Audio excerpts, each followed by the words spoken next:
एकादशी महात्म्य। आषाढ़ मास की शुक्ल पक्ष की एकादशी के व्रत कथा। युधिष्ठिर ने भगवान से पूछा कि आषाढ़ शुक्ल पक्ष की एकादशी का के बारे में क्या विधि है और इसकी एकादशी करने की। तो श्री कृष्ण भगवान कहते हैं कि राजन, जिसको ब्रह्मा जी ने नारद जी से कहा था वह कथा मैं तुमको सुनाता हूँ। नारद जी अपने पिता ब्रह्मा जी से पूछने लगे, मुझको विष्णु भगवान की आराधना के लिए प्रसन्नता से कहिए कि आषाढ़ शुक्ल पक्ष की एकादशी कौन सी होती है। तो ब्रह्मा जी कहते हैं, वैष्णवोसी मुनि श्रेष्ठ साधु पृष्ठम कली प्रियाओ। ब्रह्मा जी कहते हैं कि हे नारद, तुम वैष्णव में सबसे श्रेष्ठ हो। तुमने बहुत उत्तम प्रश्न किया है, जो कि एकादशी के बारे में पूछा है, क्योंकि एकादशी के बराबर कोई पवित्र तिथि नहीं है संसार में। कहते हैं कि संपूर्ण पापों को दूर करने के लिए इसको करना चाहिए। तो इसलिए आषाढ़ शुक्ल पक्ष की एकादशी के व्रत के बारे में कहता हूँ। तो सुनिए, कहते हैं कि एकादशी व्रतम पुण्यम पापविनम सर्वकामदम न कृतम यन्नलोके तेन राजेश्वरम्। एकादशी व्रत पवित्र है और पापों को नाश करता है और सारे कामनाओं को देता है। जिस मनुष्य ने व्रत नहीं किया उसने कुछ भी नहीं किया। आषाढ़ महीने की शुक्ल पक्ष की पद्मा नाम की एकादशी होती है। पद्मा नामेति विख्यातो शुचि एकादशी सीता। पद्मा नाम की एकादशी आषाढ़ शुक्ल पक्ष के एकादशी का नाम है। तो इसका व्रत भगवान विष्णु की प्रसन्नता के लिए करना चाहिए। जो पुराणों में जो कथा कही गई है ऐसा आषाढ़ शुक्ल पक्ष की एकादशी के बारे में, उसको कहता हूँ। सुनिए, सुनिए, सुनने मात्र से मनुष्य के पाप नष्ट हो जाते हैं। तो कथा बताते हैं कि मानदाता नाम राज ऋषि विश्वा वंश समुद्भव। एक मानदाता नाम के राजा हो गए हैं सूर्य वंश में, जो चक्रवर्ती राजा थे। सभी को अपने सभी प्रजा को अपने पुत्र के समान पालते थे। उनके शासन काल में कभी उपद्रव, कभी अकाल या कोई ऐसा कार्य नहीं होता था। तो क्या होता था कि निरंतर हरी भरी रहती थी खेती पाती, मतलब कोई ऐसा अकाल नहीं पड़ता था। तो राजा मानदाता के कोष में न्याय से कमाया हुआ धन भी होता था। तो इस प्रकार उस राजा को राज्य करते हुए बहुत समय बीत गए। अब बहुत सब कुछ ठीक ठाक चल रहा था। एक बार जो है भगवान,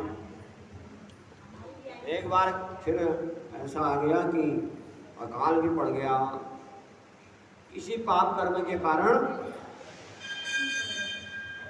बादलों ने 3 वर्ष तक बरसात नहीं की और इससे जो है जनता परेशान हो गई, क्योंकि अन्न उत्पन्न होना बंद हो गया। और हवन और देवताओं पितरों का पूजन, वेदों का अध्ययन सब बंद हो गया अकाल के समय में। अतः प्रजा समागत्य राजन इदं बुब्रुवन् श्रुत्वां वचनं राजन प्रजानां हितकारकम्। अन्न उत्पन्न नहीं होने के कारण सब पितरों का, देवताओं का सब बंद हो गया पूजा पाठ। तो एक दिन राजा मानदाता अपनी प्रजा से कहने लगा कि पुराणों में पंडितों ने, विद्वानों ने जल को नार कहा है और जल भगवान का घर है, इसके नारायण कहे जाते हैं। नारायण कौन है? जिनका नार मतलब जल, अयन मतलब घर, जिनका घर जल में है, नारायण उनको कहा जाता है। और वह भगवान विष्णु ही सर्वव्यापी होकर के वृष्टि करते हैं, बरसात करते हैं और बरसात से अन्न उत्पन्न होता है और अन्न से प्रजा उत्पन्न होती है, प्रजा होती है। और अन्न नहीं होता है तो जनता भूखे मरने लगती है। तो अपनी प्रजा से मानदाता राजा कहने लगे कोई ऐसा काम करो जिससे कि सारी प्रजा कुशल से रहे।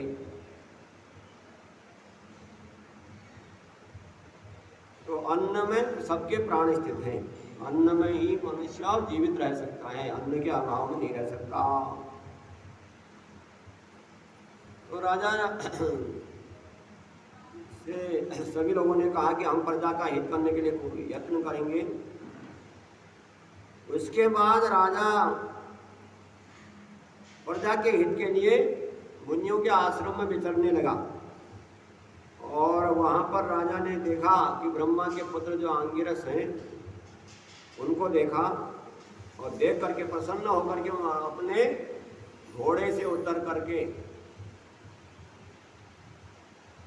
गया अंगिरस ऋषि के पास। और देख करके चरणों में प्रणाम किया राजा ने अंगिरस ऋषि को। और ऋषि ने कुशल पूछी कि राजन सब कुशल से तो हैं, राज्य का ठीक तो चल रहा है। तो राजा कहने लगा कि भगवन धर्म विधिना मम पालितो महिम अनावृष्टिम समरणाहम देत कारणम। राजा बोले कि धर्म की विधि से राज्य करता हूँ, सबको पुत्र के समान पालता हूँ, फिर भी अकाल पड़ गया है, इसका कारण मैं जानता नहीं। इसीलिए आपके पास आया हूँ कि अकाल में प्रजा भूखे मर रही है, अन्न उत्पन्न होना बंद हो गया है, तो आप ऐसा विधान करिए जो प्रजा सुखी हो जाए। तो ऋषि कहते हैं कीर्तम युगे राजन युगानाम उत्तम समृतम अत्र ब्रह्मा त्रयोलोकम धर्माष्टभाव। तो राजा से अंगिरस ऋषि कहने लगे ये सत्युग है राजन, सत्युग सारे युग में उत्तम युग है, इसमें धर्म के चारों चरण विद्यमान रहते हैं। इसमें ब्राह्मण ही वेद पाठ करने का अधिकार होता है, क्षत्रियों को रक्षा करने का काम और वैश्यों को व्यापार करने का काम। तो इस युग में ब्राह्मणों को ही तप करने का अधिकार है। तो तुम्हारे राज्य में सत्युग में एक शूद्र तपस्या करता है, इस कारण बादल बरसाते नहीं है, वर्षा नहीं करते।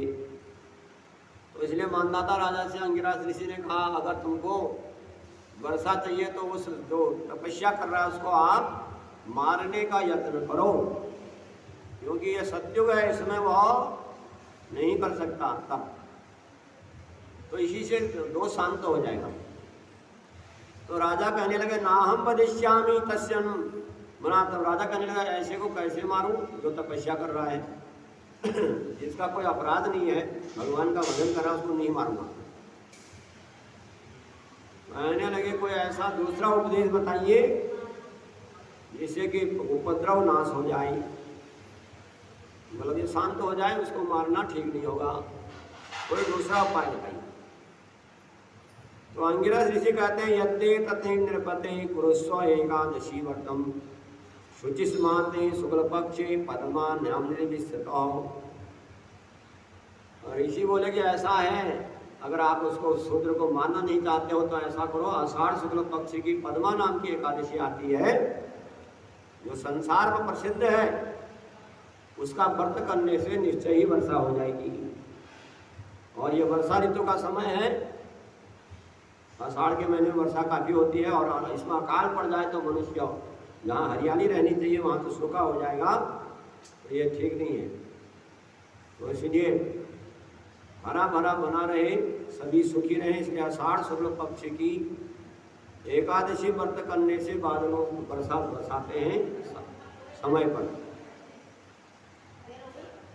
तो कहा कि एकादशी सब सिद्धियों को देने वाली है, कुटुंब सहित तुम व्रत करो,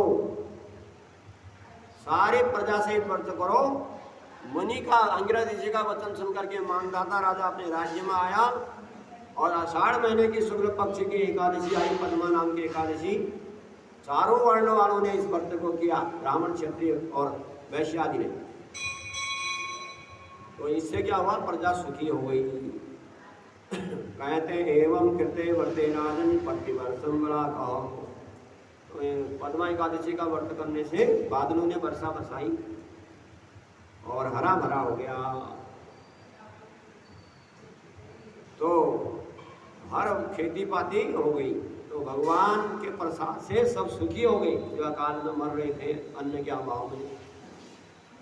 तो इसलिए सारा संसार सुखी रहे, समय पर वर्षा हो और सभी अन्न के अभाव में कोई रहे नहीं। इसलिए सबको व्रत करना चाहिए, क्योंकि यह व्रत भोग और मोक्ष देने वाला व्रत है और लोगों को सुखदायक है। जो कथा को सुनते हैं प्रणता राजन सर्वपापम प्रमुच्यते है, उसके पाप नष्ट होते हैं। और इस एकादशी को देवशयनी एकादशी भी कहा जाता है। पद्मा एकादशी तो है ही है, शयनी एकादशी भी कहा जाता है, क्योंकि भगवान शयन करते हैं। तो भगवान के शयन के समय में जो इस व्रत को करते हैं उनको मोक्ष की प्राप्ति होती है। तो युधिष्ठिर कहते हैं कथम कृष्णम तत्कर्तव्यम श्री विष्णु शयनम व्रतम तद्गुरुहि कृपया चैव चातुर्मास्य व्रतानि च। तो भगवान को शयन कराया जाता है देवशयनी एकादशी को।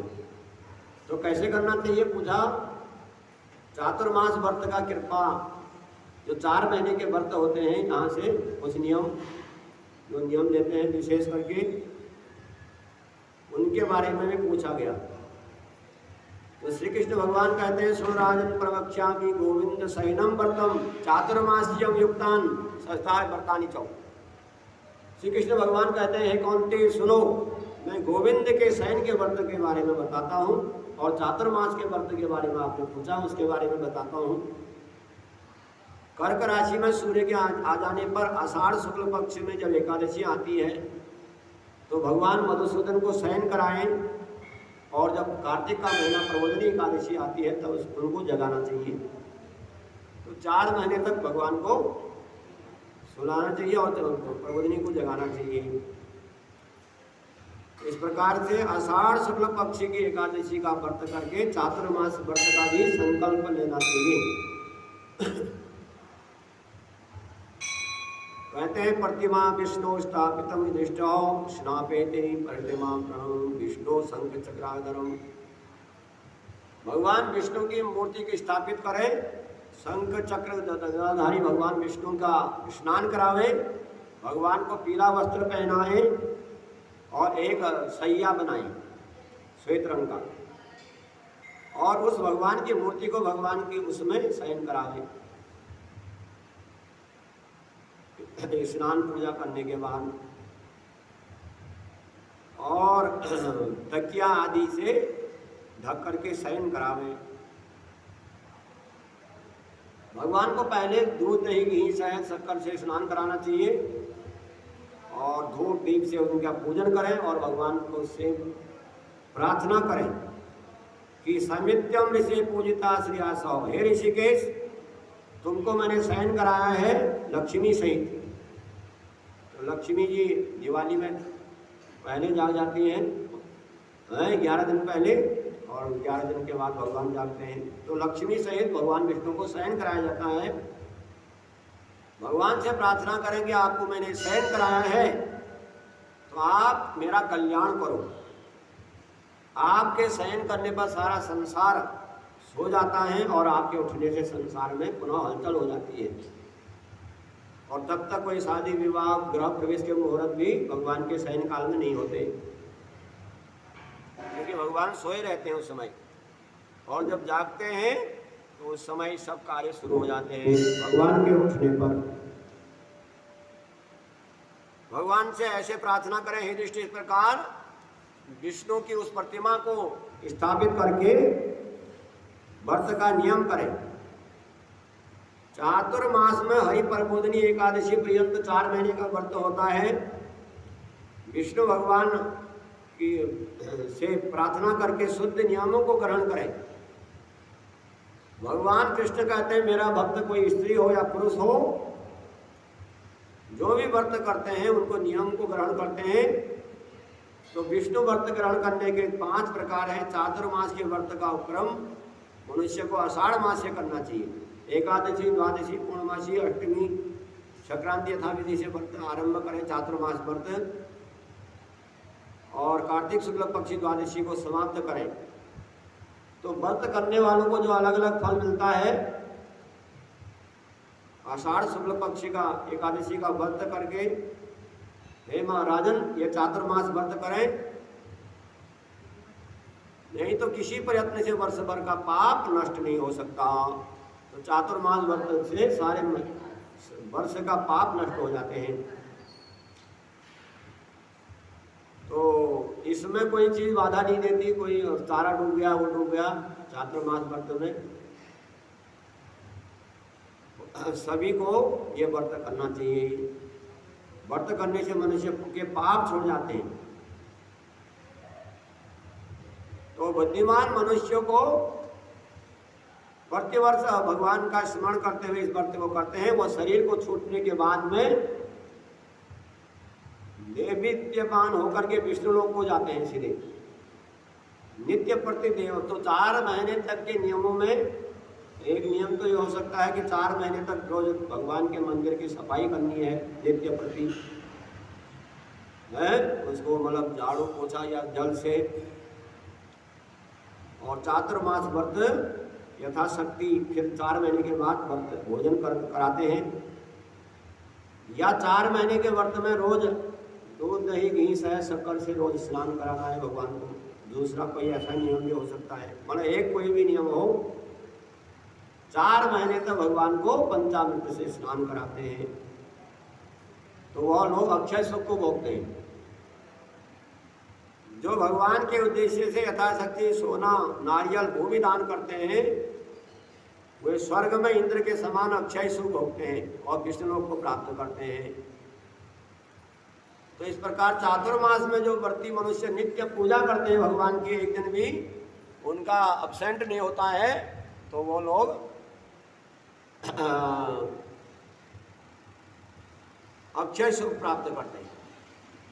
अगर कोई मनुष्य 4 महीने तक लगातार तुलसी से विष्णु तुलसी का पत्ता चढ़ाते हैं रोज, तो सोने की तुलसी ब्राह्मण को दान करते हैं 4 महीने के बाद एक तुलसी बना करके।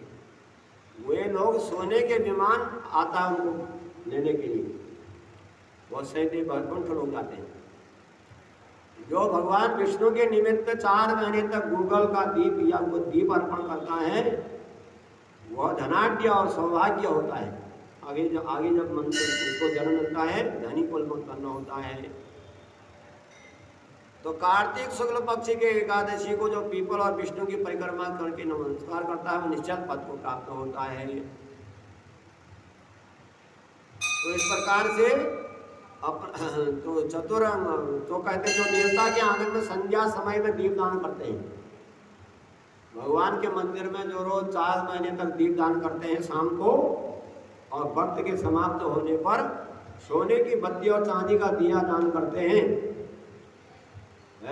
वो सीधे वैकुंठ में विमान पर बैठ करके गंधर्वों से, अप्सराओं से सेवित होकर के जाते हैं। और कहते हैं विष्णुपादकम यस्तुम पिबेत कृष्णामृतः, जो विष्णु भगवान का चरणामृत पान करता है 4 महीने तक, वो सारे कष्टों को छोड़ जाता है, कष्टों से पुनः संसार में उसका जन्म नहीं होता। तो इस प्रकार से जो जप, माला, पुस्तक, कमंडल धारण किए हुए 4 मुख वाली गायत्री का सुनने से, जिसके घर में जो है जप, माला, पुस्तक, कमंडल धारण किए रहते हैं, गायत्री मंत्र जपते हैं, वे जो गायत्री का जप करते हैं वो मनुष्य, भगवान उससे संतुष्ट होते हैं। और उद्यापन में शास्त्र की पुस्तक दान करनी चाहिए। तो इस प्रकार से कहते हैं, जो प्रतिदिन कथा सुनता है 4 महीने तक, एक दिन भी कथा बिल्कुल सुने रही नहीं, प्रतिदिन 4 महीने का जो नियम देते हैं पुराण सुनने का, वे पुण्यवान होते हैं, धनवान बनते हैं, और भोगी और सत्य और सौत पारायण होते हैं। 4 चातुर्मास व्रत करने वाले। इस प्रकार।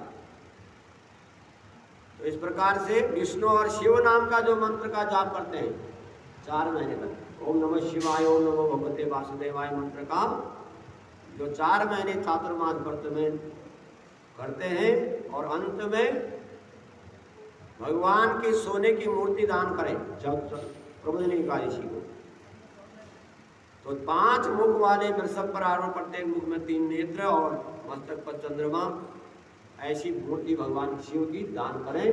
अगर नमः शिवाय मंत्र का 4 महीने तक जाप किया है तो भगवान ने हलाहल विष का संहार किया था और त्रिपुरासुर को भस्म किया था, और यह प्रतिमा दान करने से मैं पापों से मुक्त हो जाऊं, मेरे पाप भस्म हो जाएं, ऐसा कह करके। तो ये बहुत से नियम हैं चातुर्मास व्रत के। कोई भी नियम या 4 महीने तक भगवान सूर्य का ध्यान और अर्घ दें, और समाप्ति पर लाल कपड़ा, सोना और गोदान करने से आरोग्यता की प्राप्ति होती है और पूर्ण आयु की प्राप्ति होती है, लक्ष्मी की बल प्राप्ति होती है। जो अष्टोत्तर शत अर्थात 108 या 28 तिलपात्र बुद्धिमान ब्राह्मण को दान देवे तो शरीर वाणी से संचित किए हुए पाप छोड़ जाए। तिल का दान करने से 3 प्रकार के तिल होते हैं, काले, भूरे और सफेद। तो 3 प्रकार के पापों को दूर करती है तिल, मन, वचन और कर्म से जो पाप किए जाते हैं। तो इस प्रकार से तिल का दान ब्राह्मणों को दान देवे, किन्ने 28 या 108 तिल पात्र दान करें। तो इस प्रकार से जो आलस्य त्याग करके चातुर्मास में अन्न का होम करते हैं और वस्त्र का दान देता है, उसको आरोग्यता, उसके शत्रु नष्ट हो जाते हैं। पीपल की सेवा करने से 4 महीने तक, वस्त्र दान करने से विष्णु का भक्त हो जाता है। तो इस प्रकार से भगवान कृष्ण युधिष्ठिर को बता रहे हैं कि जो ब्राह्मणों को भोजन करावे पश्चात और विष्णु को शयन कराने के बाद 2 ऋतुएं पड़ती हैं, सावन भादो और कुमार कार्तिक 2 महीने की, उनमें हमेशा दुर्वा भगवान को चढ़ावे 4 महीने में और अपने मस्तक पर धारण करें। और दुर्वा चढ़ाने का जो मंत्र है वो अमृत से तेरा जन्म हुआ है, दुर्वा की उत्पत्ति अमृत से बताई गई, जो अमृत गिर गया था, और तो देवता और दैत्यों से बंधित है, इसलिए तुम संतति दे करके शीघ्र कार्य करने वाली हो। अंत में सोने की बनी हुई दुर्वा दान करें 4 महीने के बाद, रोज दुर्वा चढ़ावे और सब इस प्रकार से। क्योंकि दुर्वा की एक जड़ में अनेक शाखाएं प्रशाखाएं होती हैं, एक से अनेक होता है वो, ऐसे मनुष्य के वंश की भी वृद्धि होती रहती है दुर्वा चढ़ाने वाले की। अब इसके बाद कहते जो मनुष्य प्रतिदिन देवताओं के देव केशव भगवान का और या भगवान शिव के सामने कीर्तन करता है 4 महीने तक, वह जागरण के फल को प्राप्त होता है। तो 4 महीने जिसने भजन कीर्तन किए हैं भगवान के सामने, उसको अंत में घंटा का दान करना चाहिए। अच्छा घंटा बजने वाला हो तो उसका दान करना चाहिए। चातुर्मास में तो इस प्रकार से मानसिक और शारीरिक जो व्रत करते हैं पापों से छूट जाते हैं, कोई व्याधि नहीं होती है। तो कहते हैं जो समस्त वेद को जानने वालों ब्राह्मणों की वंदन करता है वह शीघ्र ही पाप से छूट जाता है। पितरों की भक्ति करने वाला, जो पितरों की भक्ति करते हैं वह सुख को प्राप्त होता है। जो मनुष्य प्रातः काल, संध्या काल समाप्ति पर जो है घंटा ब्राह्मण को दान देता है, वह सरस्वती के तत्व को प्राप्त करके विद्वान हो जाता है। जो कपिला को सब प्रकार से अलंकृत करके कपिला गाय का दान करते हैं, भूमि दान करते हैं, वह बड़ी आयु वाले सारी पृथ्वी के राजा बनते हैं अगले जन्म में। और जिनके पास पृथ्वी होते हुए दान नहीं करते हैं, वो अगले जन्म में उनके पास रहने के लिए कुटिया भी नहीं होती। तो सर्वदा दान देने वाला मनुष्य जो हमेशा दान देता है वो संकटों से छूट करके रूपवान होता है और भगवान हरि के समक्ष सुख को प्राप्त करता है। शरीर में जितने भी रोग होते हैं उतने वर्ष तक वह इंद्र के स्वर्ग में निवास करता है। जो सूर्य और गणेश जी को प्रतिदिन नमस्कार करते हैं 4 महीने तक विघ्न नाश करने वाले गणेश जी की कृपा से मनुष्य को आयु, आरोग्य, ऐश्वर्य और इच्छित फल की प्राप्ति होती है। तो इस प्रकार से अपनी शक्ति के अनुसार जो भगवान शिव को संतुष्ट करने के लिए तांबा दान करता है, भगवान शंकर की प्रसन्नता के लिए तांबे का दान करने से उसके रूपवान पुत्र मिलते हैं। और समाप्ति पर शहद से भर करके चांदी का पात्र दान करना उत्तम होता है। तांबा बड़ा शुद्ध चीज है। तांबे के तो पुष्ट करने वाले देवताओं को प्रिय है तांबा, और शुभ और नित्य सबकी रक्षा करने वाला है। इसलिए तांबे के पात्र में पूजा की जाए तो बढ़िया, भगवान भी प्रसन्न हो जाते हैं। विष्णु भगवान के शयन करने पर जो अपनी शक्ति के अनुसार तिल सहित स्वर्ण और जोड़ा वस्त्र दान करता है वह पापों से छूट जाता है। अंत में भगवान शिव को लोक को प्राप्त होता है। तो नित्य सोना, चांदी, तांबा, अन्न दान करें। प्रतिदिन श्राद्ध, देवताओं का पूजन करके जो भी कार्य करना है उसमें दक्षिणा देवें। और चातुर्मास में जो ब्राह्मणों को वस्त्र दान करके गंध पुष्प आदि से पूजन करता है वह भगवान विष्णु को प्रिय होता है। समाप्ति पर शैया का दान करने से कुबेर के समान धनाढ्य होकर के अक्षय सुख को प्राप्त करता है। वर्षा ऋतु में जो मनुष्य प्रतिदिन गोपी चंदन का दान करता है वह गोपियों से घिरा हुआ है, चंदन आदि द्वारा तो पापों जो है घिरा रहता है। तो ये गोपी चंदन कहा गया जो द्वारिका की मिट्टी है, गोपियों हैं उस प्रकार से। इसलिए तो गोपी चंदन का दान करने वाले को विष्णु वांछित फल देते हैं। तो इस प्रकार से सूर्य के लिए प्रीतिकारक शर्करा है। इसको शर्करा का दान करने वाला मनुष्य संतति देने वाला होता है। इस प्रकार जो व्रत करता है उसके पुण्य फल सुनो। जो व्यक्ति 4 महीने में शाक, मूल, फल आदि नित्य ब्राह्मणों को दान करता है कोई न कोई चीज, तो व्रत के अंत में शक्ति के अनुसार वस्त्र के जोड़े का दान करता है, वह सुखी होकर के राज योगी होता है। मनुष्यों को तृप्ति देने वाला है शाक और देवताओं को प्यारा है। मूल, पत्र, पुष्प समेत गंध ऋषियों को प्रिय है। तो शाक का दान इसलिए किया जाता है कि देवताओं को प्यारा होता है, और फल दान इसलिए किया जाता है कि ऋषियों को प्यारा होता है। और इनका दान करने से मंगल करें। और दोनों ऋतुओं में प्रतिदिन दानीय परिवार ब्राह्मण को कटुत्र, सौंठ, मिर्च और पीपर आदि से सुशील ब्राह्मण को दान करें तो यह रोगों को नाश करने वाला होता है। त्रिकूट का दान करने से, सौंठ है, मिर्च है, पीपर आदि का दान करने से। चातुर्मास में जो प्रतिदिन दूध के घड़े को उत्तम वस्त्र से लपेट करके दक्षिणा समेत दान करता है वह, और सुहागिन को लक्ष्मी मान करके गंध पुष्प से पूजन करता है, और और व्रत की समाप्ति पर स्त्री सहित ब्राह्मण का सुंदर शोभायमान चमेली के फूल से पूजन करता है। जो पुरुष स्त्री को प्राप्त करता है स्त्री पुरुष को प्राप्त करती है। तो इस प्रकार जो जितेंद्रिय पुरुष तांबूल दान करता है 4 महीने तक, या तांबूल खाना छोड़ देता है, उसको वस्त्र का जोड़ा, कमंडलों का दान करता है तो सुंदरता को प्राप्त करता है। तो तांबूल लक्ष्मी को देने वाला माना गया, कल्याण को देने वाला है। ब्रह्मा, विष्णु और शिव रूप है। इसका दान करने से ब्रह्मा आदि बहुत सी जो है देवता बहुत सी लक्ष्मी देवे, और सुपारी और ब्रह्मा, पत्ते में हरि और महादेव का निवास माना गया। तो इस प्रकार से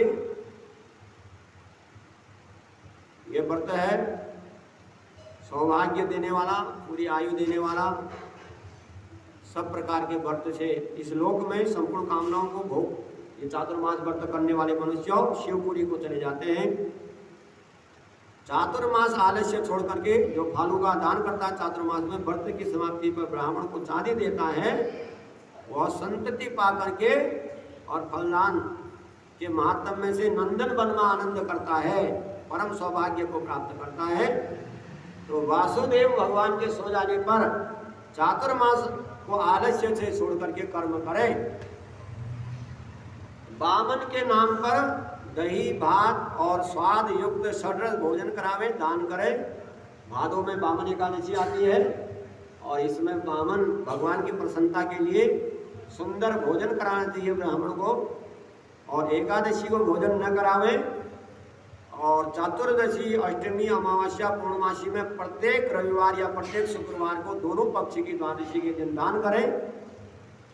चातुर्मास व्रत में तो व्रत समाप्त होने पर शक्ति के अनुसार भूमि दान करें। जो भूमि दान देने से सामर्थ्य न हो उसको गाय दान बताया गया। जो गाय दान करने में असमर्थ हो उसको वस्त्र दान करने के लिए बताया गया, या पादुका का दान करें। वैसे ही वस्त्र समेत छाता, जूते का दान सब दानों में उत्तम है। ब्राह्मणों को भोजन और क्षत्रियों को साध्य, भूमि और वैश्य को भूमि दान छोड़ करके सब दान करेंगे। ब्राह्मणों को भोजन कराना चाहिए, क्षत्रियों को भूमि दान करना चाहिए, वैश्यों को भी भूमि दान एक बताया गया है। तो इस प्रकार से पूरी आयु शत्रु, तो इस प्रकार आरोग्य और अतुट सुख देने वाला ये व्रत है। वर्षा के 4 महीनों में मनुष्य को, ब्राह्मणों को भोजन करावे तो सारे पापों से शुद्ध होकर के सनातन ब्रह्म को प्राप्त करता है। तो एक दिन बीच में दे करके जो व्रत करे और दीप का दान करता है, वस्त्र और स्वर्ण समेत सैया समेत बैलों की जोड़ी से युक्त जोतने योग्य हल दान करे, तो अथवा साग, मूली और फलों से चातुर्मास व्यतीत करें। मूल या फलों से, फल खा करके या साग खा करके, ऐसा नियम भी ले सकते हैं। तो इसके व्रत के अंत में ब्याई हुई गाय का दान करना चाहिए। और दोनों ऋतुओं में 4 महीने तक जो केले का पात्र, केले के पत्ते पर भोजन करता है और जो अंत में कांसे के बर्तन का दान करता है, उसको भी बड़ा भारी फल बताया गया। कहते हैं पलाश के पत्ते पर भोजन करें 4 महीने तक, तेल न लगावे तो अपने पापों को ऐसे भस्म करता है जैसे रुई का ढेर अग्नि जला देता है। ऐसे ही पापों को जला देता है जो पलाश के पत्ते पर भोजन करता है और तेल नहीं लगाता 4 महीने तक। और कहते हैं तो बड़े बड़े महान पापी भी जो ब्रह्म हत्यारे हैं, मद्यपान करने, बालकों की हत्या करने वाले, असत्य बोलने वाले, स्त्री को मारने वाले, बालकों को मारने वाले, वह सब चातुर्मास व्रत करके पापों से छूट जाते हैं। तो इस प्रकार से उसको कोई शत्रु का भय नहीं होता और बहुत सा जो भोजन देता है वह परम गति को प्राप्त करता है। जो 4 महीने वासुदेव भगवान का पूजन करते हैं बिना निर्विघ्नता पूर्वक, वह स्वर्ग के भागी होते हैं। और 4 महीने तक जिन्हें भगवान का पूजन किया है, समाप्ति पर ब्राह्मण को भोजन कराते हैं तो शक्ति के अनुसार दक्षिणा देते हैं, उनको अनंत फल की प्राप्ति होती है। भगवान के सोने पर जो मनुष्य भी भूमि पर सोता है और 4 महीने तक चारपाई पर नहीं सोता, भूमि पर सोता है, उसको सैया दान करना चाहिए। जो मनुष्य 4 महीने तक तेल नहीं लगाता दोनों ऋतुओं में, ब्राह्मण के चरण धोता है, उनको भोजन कराता है और यथाशक्ति दक्षिणा देता है, वो सीधे वैकुंठ लोक जाने का अधिकारी बन जाता है। तो आषाढ़ आदि, आषाढ़ सावन भादो जो 4 महीने हैं कार्तिक के, इनमें 4 महीने तक नाखून न कटावे तो आरोग्य और पुत्रों से धर्मात्मा राजा होता है। जो नाखून नहीं काटते उन्हें काटते हैं, 4 महीने तक आरोग्यता की प्राप्ति होती है, पुत्रों से युक्त धर्मात्मा राजा बनता है। जो खीर है, नमक है, शहद, घी और फलों को जो चातुर्मास में गौरी भगवान की, गौरी शंकर भगवान की प्रसन्नता के लिए छोड़ देते हैं और कार्तिक पौर्णमासी के दिन ब्राह्मणों को निवेदन कर देते हैं खीर, नमक, शहद और घी और फलों को 4 महीने छोड़ते हैं और 4 महीने के बाद ब्राह्मणों को निवेदन करते हैं, वह सीधे रुद्र लोक को प्राप्त होता है।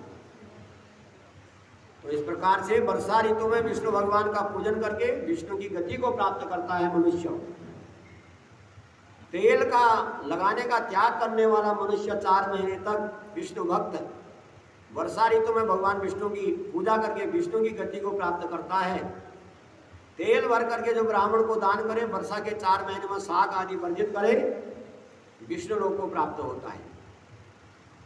तो इस प्रकार से व्रत के बारे में बताया गया। आगे बताते हैं कि आषाढ़ आदि 4 महीने में मनुष्य को बैगन, करेला को न खाए और लौकी और परवल न खाए, तो नियम। और कहते हैं यथा फलम वापि प्रेम भोजनम, जो कोई फल प्यारा हो उसको न खाए। जो ज़्यादा खाते हैं साल भर में, अगर वो 4 महीने छोड़ दिया जाए तो अंत में उस फल का चांदी का बना करके दान करे, तो भगवान मेरे ऊपर प्रसन्न हो। तो ऐसा कहने से मनुष्य दीर्घायु और आरोग्यता को प्राप्त करता है। सुंदर पुत्र उत्पन्न होते हैं, पुत्र पौत्र को प्राप्त होता है।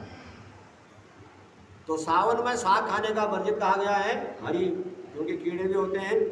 तो सावन में साग न खाएं, तो भादों में दही खाने का वर्जित माना गया। और जो आश्विन कुमार के महीने में दूध को वर्जित माना गया, और कार्तिक में दाल पर वर्जित करने के लिए माना गया है। क्या करें 4 चीज़ों का 4 महीने में। और तो इस प्रकार से कुम्हाड़ा, मांस, मूली, गाजर इनको भी न खाए।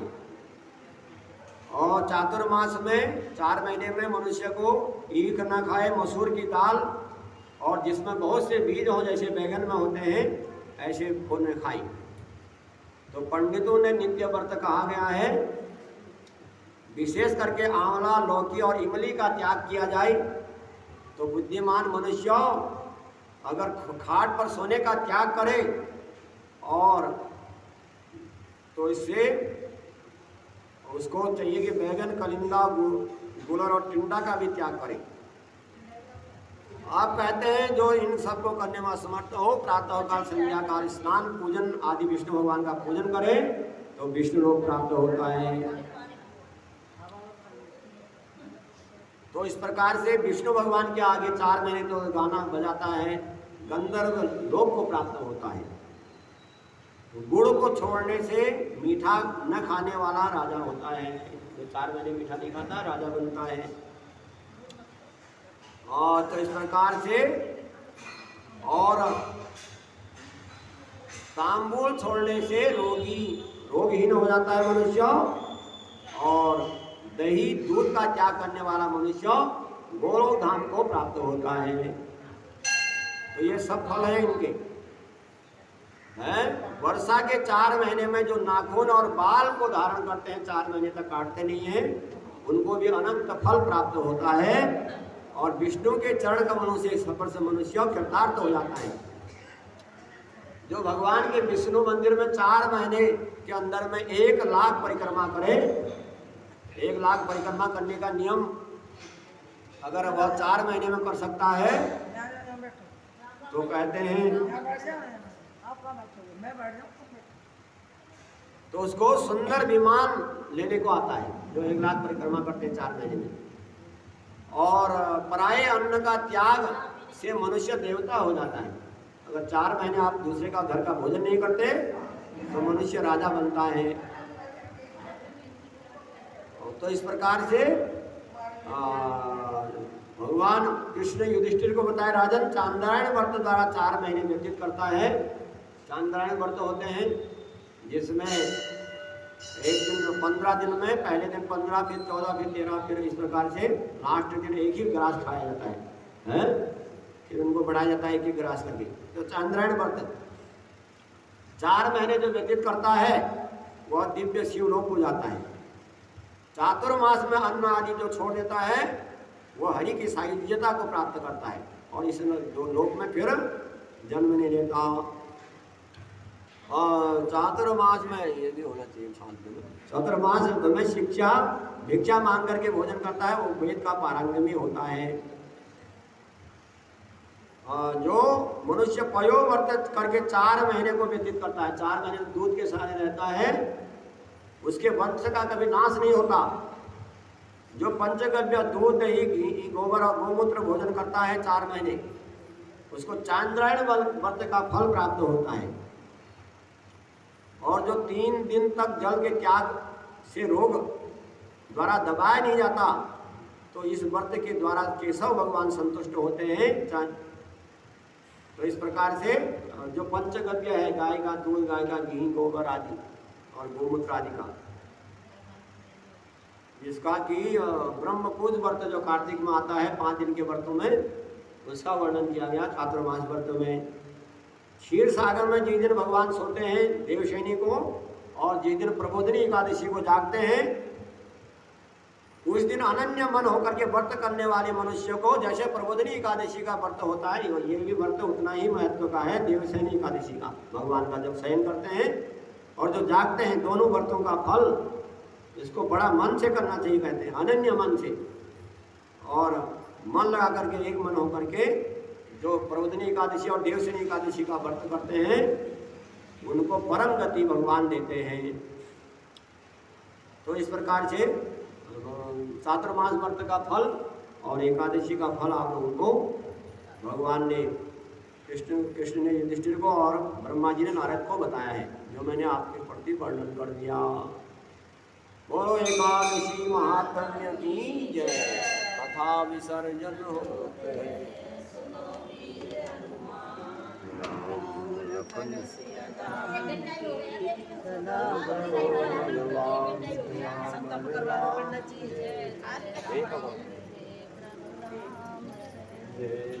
श्री कृष्ण गोविंद हरे मुरारी, हे नाथ नारायण वासुदेवा।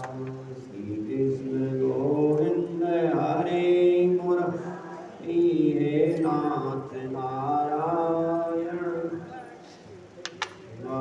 हे नाथ नारायण